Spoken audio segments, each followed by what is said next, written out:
portfolios after the budget. Aishwarya Dadhich, founder and CIO at Fident Asset Management, joining in. Aishwarya, lovely chatting with you. I think I'm chatting with you after a long time.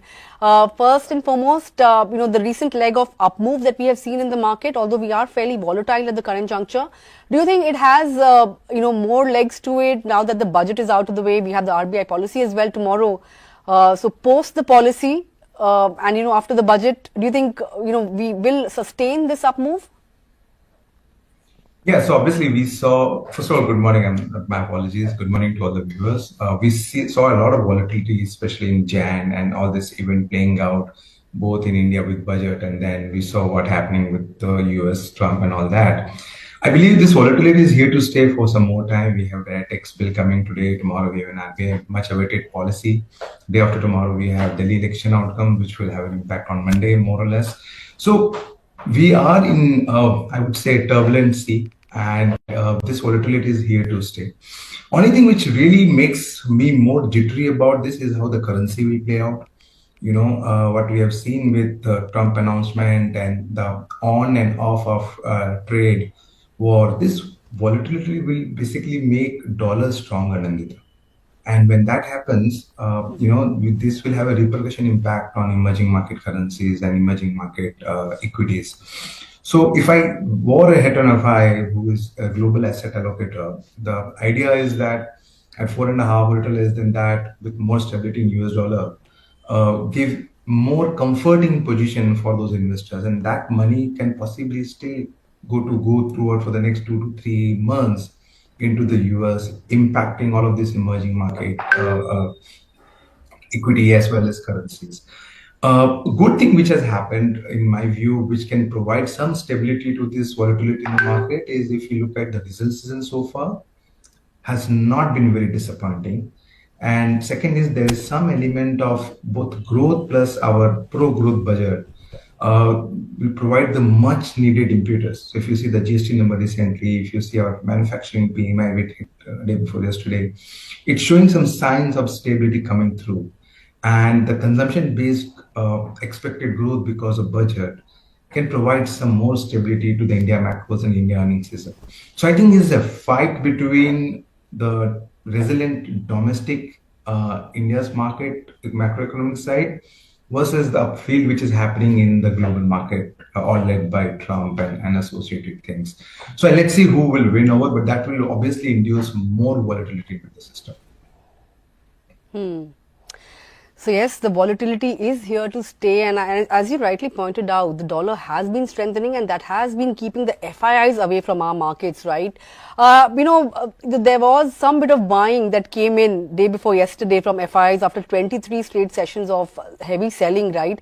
Do you think that was just a flash in the pan? Because they are also heavily shorted, right? In our system, they have reduced some of those shorts. Now I think the long short percentage terms stands at I think somewhere around 18% and 82%. So they are still heavily shorted, on the short side when it comes to the Indian market. Do you expect some of it to be covered? Would you say that the buying that we saw day before yesterday was just a precursor to a FII short covering rally?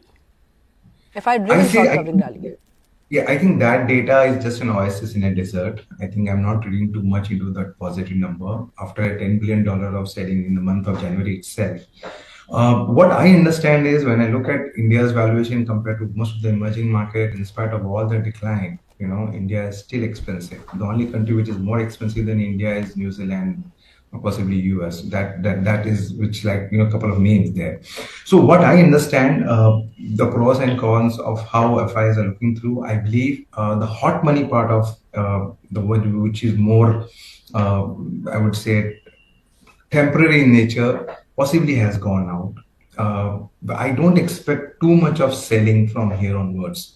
The quantum which we basically saw in January, whatever will happen is more to do with, as I said, the strengthening of dollars, and with the way US provided more better opportunity, at least from the debt perspective, not equity, for all these investors which possibly see money moving away from that.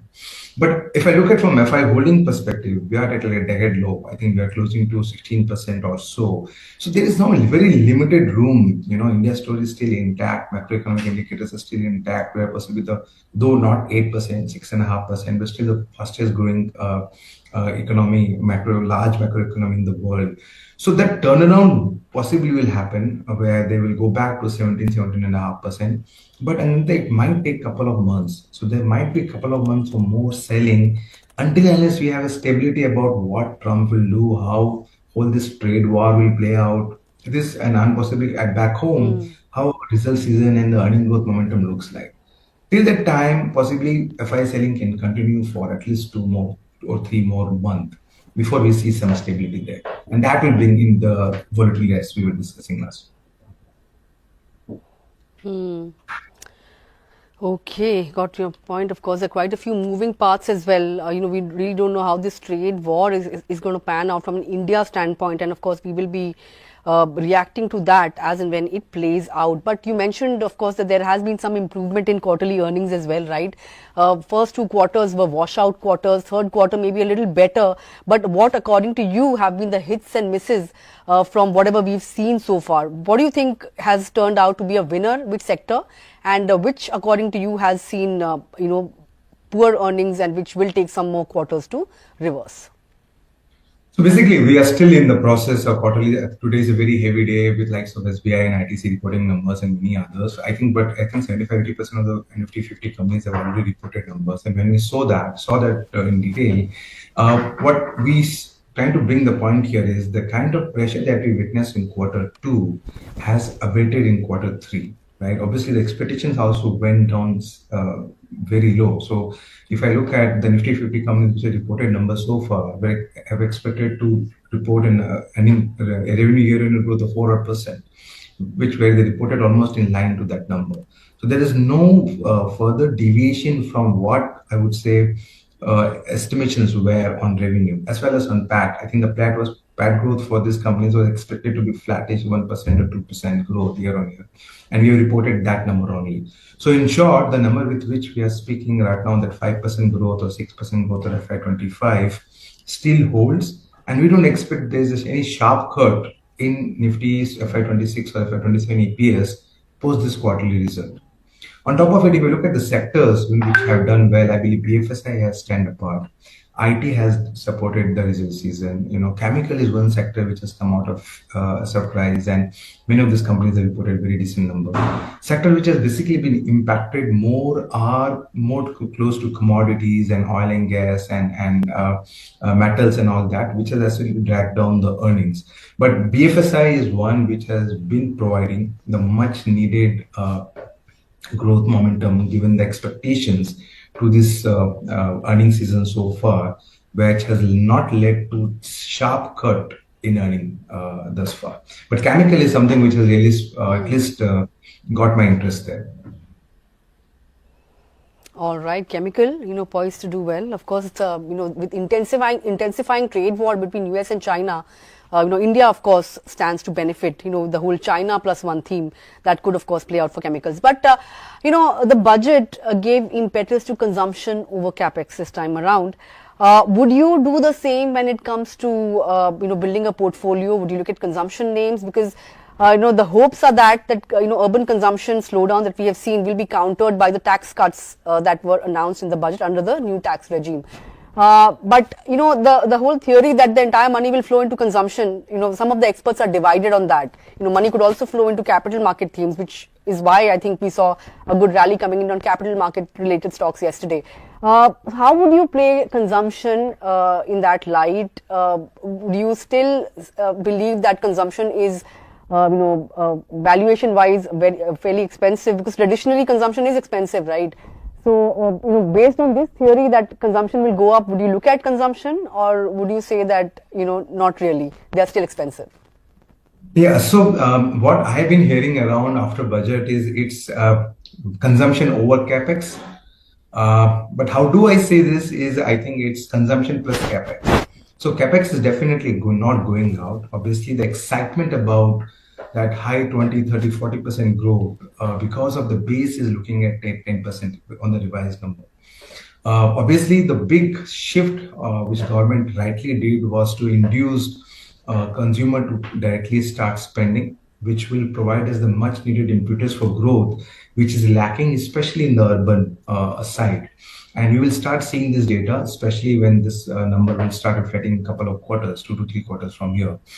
But when I look at from the consumption as a sector to play, I think there are 2 points I want to bring here. First is, I don't believe that this shift, when we're talking about almost a 1 lakh crore of saving, this shift, the saving is primarily 70% of it will accrue to household income, which is between 12 lakh to 50 lakh rupees annum. And in that cases, we are not expecting that the staples will see a disproportionate spending. What we understand here at Fident is that a large part of this saving will possibly find its way either in discretionary spending or possibly in capital market in the form of saving. Eventually, everything will go to BF banking and deposit growth will move up, but discretionary spending and possibly platform play where the financialization of saving is the thesis I believe can benefit out of it in the coming times. Now, when we come to the discretionary spending, what are the sectors which we believe should do well is possibly retail or possibly aviation or I would say hotels, apparels, even highs. I would say two-wheelers, in especially automobile sector. So those are the areas which we possibly are parking our money there, in getting in cognizance of what the valuations. So auto is one, Nandita, which possibly two-wheeler auto is where valuations are comfortable and which will be a play on consumption going ahead. And second most important thing is, if you look at the last 4 years, value stock played very well, right? We saw a lot of this growth story underperforming and value because of the way government was spending and the whole narrative was changing. And I believe right now with the shift will happen toward more growth and possibly lesser on value. That tactical allocation to asset quality, also in the portfolio, is what I believe is the talk of the time. So that shift should possibly happen over the next couple of quarters. Okay, so you said it's a consumption plus capex budget. So would you still look at capex related themes like defense, railways, or would you say that despite the correction, valuations are still elevated because they did see quite a spectacular run, right? And order books may be swelling up, but it has to trickle down to numbers as well, revenues, etc. So would you look at these capex themes as well?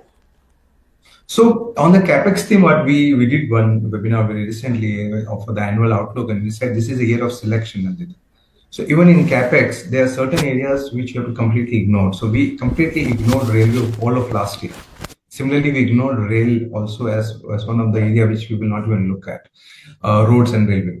I believe this year defense is something which possibly still have a lot of cushion left, because I think this is very strategic to the country. And when you look at the operational numbers, the order book and things like that, and the kind of spending which will happen, there is still some juice left in defense stock. When coming to capex story, there are names which we believe can still provide that much needed growth, but one has to be very, very selective.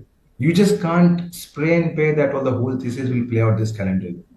So obviously you will have to have a mix of consumption plus capex, but we will not be in that camp who will completely ignore capex as a theme. I believe that is where the alpha will be created going ahead, if you are able to identify some of those high prone growth area in capex where valuation in the last 1.5 to 2 months have taken a sharp beating. All right, so it's a mix of capex and consumption. That's how your portfolio should be really constructed. But last question, really, we have the RBI policy tomorrow. We have a new governor.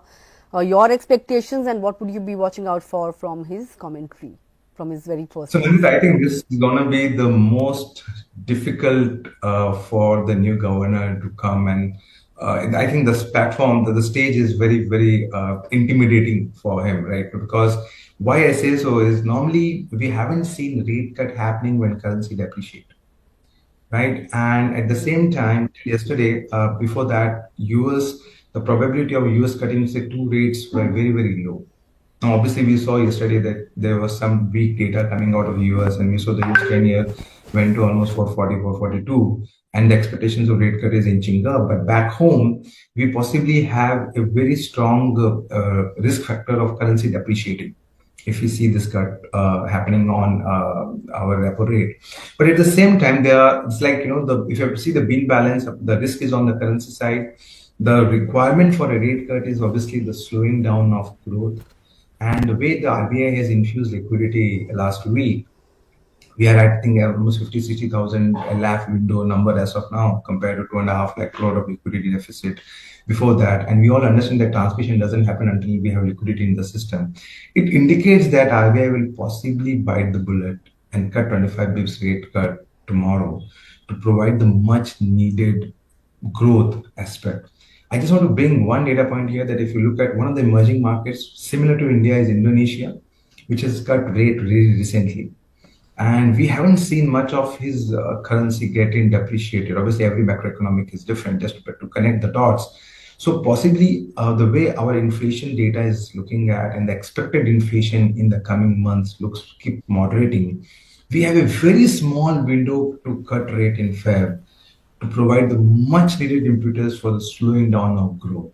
So inflation is in our favor. It can help us in our growth part, but possibly currency is a worry. So it will be very interesting to watch what happens in RBI policy meet tomorrow. But short, we are expecting a 25 basis. Yeah.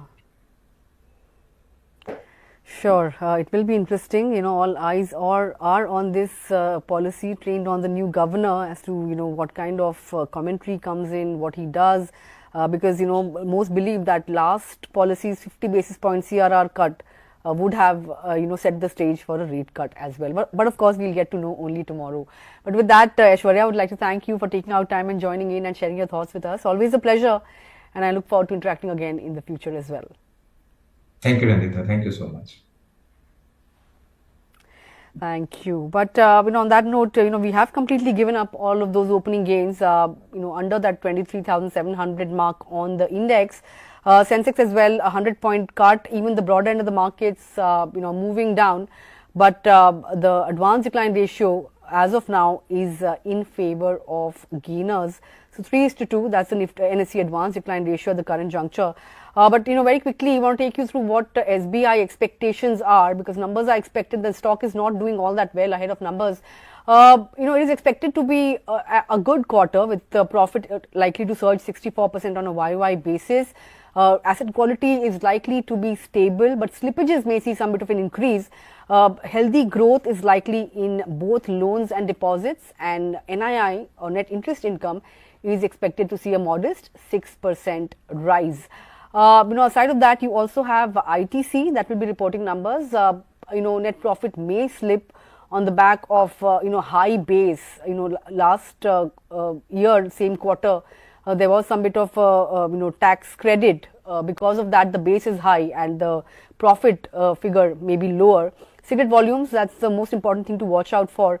That is expected anywhere between 3 to 4%, and in terms of revenue, it is likely to report the highest amongst its listed peers. Revenues, in fact, may rise 11.5%, but profit, as I mentioned, could see a degrowth of 8.1% or thereabouts. Aside of that, FMCG cigarette segment, these are expected to do well. Revenue for tobacco segment may see a 7% jump.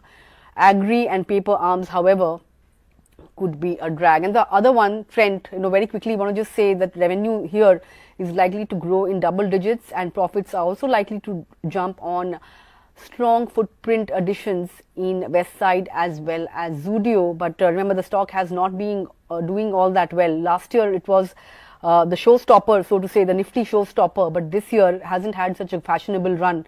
And the re-entry of Shein into the Indian market, that hasn't really gone down well, and we've seen the stock reacting to expectations, or the possibility of higher competition going forward. So yes, all in all, a big day for earnings. Aside of that, you also have Britannia and Bharti Airtel. These are some of the other companies that will be reporting numbers as well. So yes, a busy day on the earnings front, but for now we are completely timed out on this edition of Opening Bell, leaving the market trading lower by 60 points or thereabouts on the Nifty. But let's see how things really pan out, because for now the advance decline ratio is tilted in favor of gainers. But with that, thanks a lot for tuning in to Opening Bell. But we will be getting you a chat on what to expect from the RBI policy this time around at 11:30 a.m. with Lata Venkatesh. Don't forget to tune in for that. And of course, post that, we'll also see you on Closing Bell. Have a great trading day and come back and join us later. Thank you.